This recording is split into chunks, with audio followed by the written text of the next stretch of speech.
Hello guys and welcome back to Peaceful Harvest. Since last time, I've been busy. So between episodes I hopped underground and finally found some diamonds.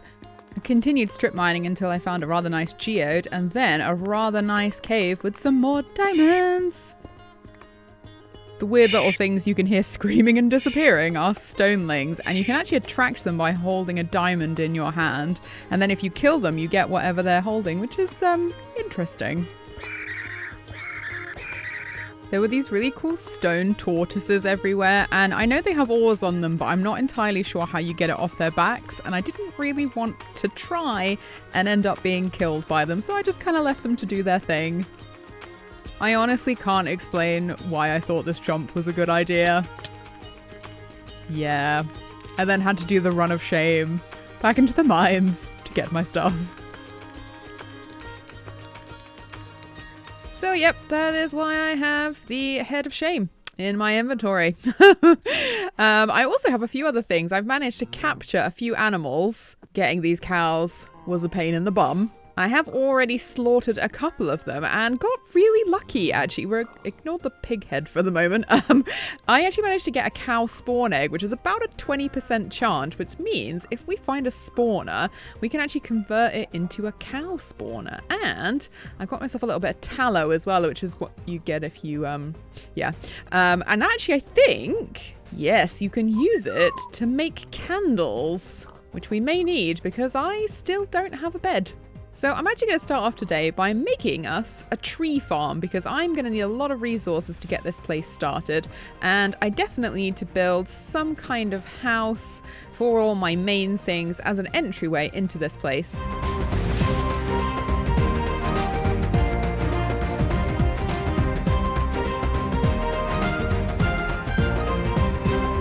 Well, now I have an enormous tree farm and an extremely dead axe. This is not too much of a problem though, because I have a plan. I have so much wood now, like way more than I actually need, and some of these I'm probably not even going to use for now. So I think it's time for us to do some bartering. I'm heading back to spawn because there's a bunch of shops that have cropped up, and I am all for the method of bartering. I am well over using diamonds as a currency, especially when I have all this wood that I can trade. Wow. Kyle's garden's looking real nice. Let's try not to trample it, shall we? Ooh, looks like we've got a few new shops. Let's have a look. Right, Boba, don't wander too far. Let me see. I think that Lilith, yep, has moved all of her stuff over to the Cherry Blossom Cat Cafe. Ooh, this is so cool. This is like a universal waystone, so like anyone can use it, even though I've like never been there before. Let's have a look at this one as well. Ooh. String, eh? I don't need any of this just yet, but good to know that's here. Let's go to the cat cafe. Ooh. I wonder what that noise was. It's a little hummingbird. How cute. This place is gorgeous. Look at this. This is amazing. There's like bees and like horses. I don't even know where this is. I've been transported to a magical land. Let's see. Oh. I was going to say, let's see what they have on offer. And it looks as if they have a leopard. Is that a leopard? Not sure how I get in without disturbing the leopard. Oh, there's a back entrance. That's good. I love that there's like this little kind of like, I don't know what to call it, like airlock to stop the cats from getting out. Look at all this food. So much cake. I have to make it all myself. Right, how do we get upstairs? Ha. Excellent, here we go. Pay what you want. Yes. Ooh. I've also added a texture pack, so like the books actually look like all different, so that I can actually like kind of at a glance tell what they actually are. Right, time to trade some wood. I think a stack of logs per book is fair. Right, unbreaking and efficiency. Now you might say this is a little bit cheap, but these are quite hard to get, and I'll probably come and deliver some more to Lilith, just like because I'm nice. Right, and that is all I can afford at the moment until I get more wood. I've run into a small hitch, and that's I don't have enough XP because I died to actually do all of these. But then I remembered a really easy way to get XP is actually just like a fishing farm. Now, it doesn't get you treasure anymore in 1.16.5, but it does get you XP. So I think I can build this from memory. That's a lie. I had to look up a picture. And it should fit in here as well. And then we put a placeholder block. And in fact, you can actually leave that placeholder block there if you don't want the note block to make a lot of noise. And yep, that's basically it. That's the entire farm. Unless, of course, you want something to like catch the fish. But as I have a backpack, yonk, I should be fine. And we just sit here and we wait. I told you it still worked. Well, as you can see, I've had to do a little bit of maintenance on this because it wasn't working as intended. However, there does seem to be a few glitches with it as well. As you can see, it's still doing something. So I've only managed to get 5 levels, but that is all we need.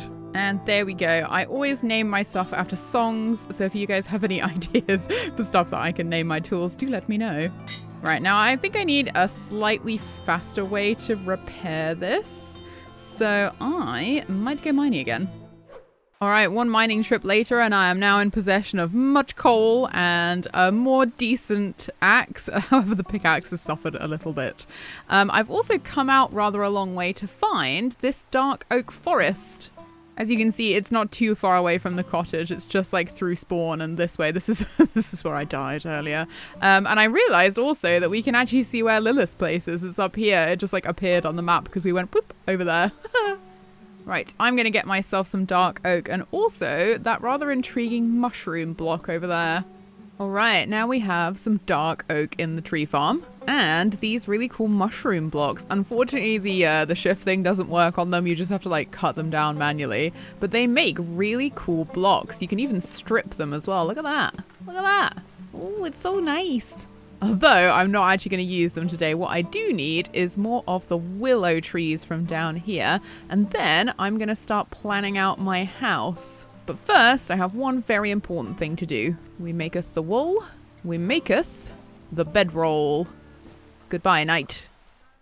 All right, so this is the base of the house. It is 9 by 13. And as you can see, we are using the trowel again. And I'm going to try and change up the blocks as we go up so that we get like a different textured effect. So for this layer, I've gotten rid of the gravel and added the cobblestone brick. And I'm going to go up 3. So this is 1, 2, and then there's going to be a third one.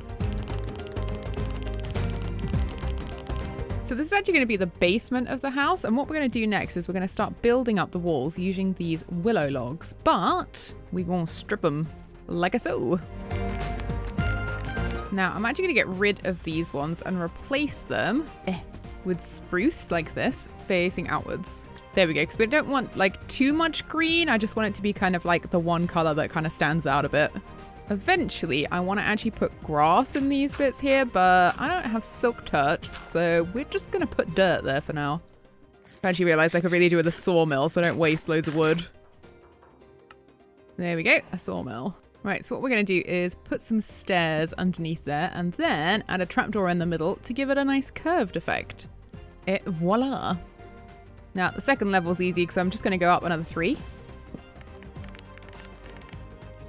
But on this one, I'm only going to have the outward facing blocks on these 2 here because there's actually going to be like a tower here and the rest of it's just going to be like roof.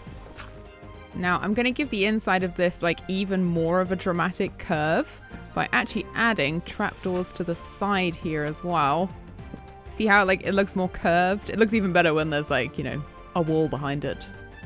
So for the upper walls, I'm just using a mixture of oak and stripped oak because I think it looks really nice and it's quite rustic looking. I wanted the back wall to be almost the same as the front, but I decided not to put the grass in because I actually want to put some cool kind of flower pots and stuff on here just to make it look slightly different. For the side of the house, I set the blocks in one so that it would be smaller and built a staircase going up. I'm probably going to leave the bit underneath open though so that I can have like a cheeky little entrance into like a basement area, which will eventually end up being my multi-chest storage. Here comes one of my favorite parts of any build, which is doing my stripy floor because I think it looks cool to have kind of like medieval style beams. The back is going to look slightly different again because I want to have a fireplace, but I didn't actually have any brick when I was building it, so we'll add that later.